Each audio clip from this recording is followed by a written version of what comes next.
वालेकुम, कैसे हैं आप सब। उम्मीद है कि सब खैरियत से होंगे। चैनल पे नए हैं तो सब्सक्राइब कर लें और बेल आइकन को ऑल पे प्रेस कर दें। तो येला लूडो में एक न्यू एक्टिविटी आज रिलीज़ कर दी गई है जिसका नाम है लकी नंबर 777। 2 दिन की एक्टिविटी है, रूम एक्टिविटी है। 26 फरवरी से लेकर 28 फरवरी तक ये एक्टिविटी आपको येला लूडो के ऊपर दिखाई देगी।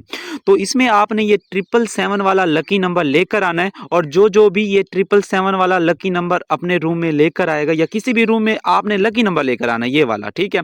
तो उसको ये 19 डायमंड वाला मेडल 3 बार मिलेगा और जितने भी लोग ये 777 वाला लकी नंबर लेकर आएंगे उनमें से 10 यूजर को ये जो प्रोफाइल कार्ड है 1 दिन के लिए दिया जाएगा। फालतू सी एक्टिविटी है, इसमें इतने ज्यादा डायमंड जाया करके नंबर भी नहीं आता। तो किस तरीके से लेकर आना है मैं सिर्फ आपको जस्ट समझा देता हूँ। अपने रूम में जाना है या किसी भी रूम में जाना है, गिफ्ट के साथ ये गेम्स का फन सेंटर का ऑप्शन होता है। यहाँ पे ये ऑप्शन होता है, आपको ये दिखाई दे रहा है लकी नंबर, ठीक है। तो लकी नंबर के ऊपर क्लिक करना है। क्लिक करने के बाद आपके सामने ये 3 ऑप्शन आते हैं, 0 to 100 सॉरी 0 to 10, 0 to 99 और 0 to 999, ठीक है।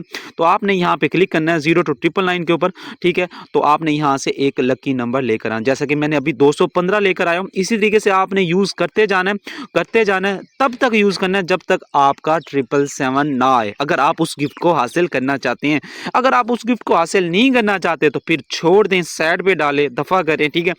और न्यू आइटम में इसके ऊपर मैं कल वीडियो नहीं अपलोड कर सका। न्यू आइटम में आपको ये एक रूम थीम दिखाई दे रहा है 3999 डायमंड का। उसके बाद व्हाइट कैट वाला आपको प्रोफाइल कार्ड दिखाई दे रहा है और मून लाइट वाला आपको ऑर्नामेंट दिखाई दे रहा है 1099 का, ठीक है। ये परमानेंट है, ये एक्टिविटी के बाद भी आपको डायमंड के ऊपर ही सेम इसी प्राइस में दिखाई देंगे। बाकी हंसते रहे, मुस्कुराते रहे, फिर मिलते हैं नई वीडियो नई इन्फॉर्मेशन के साथ। अल्लाह हाफिज़।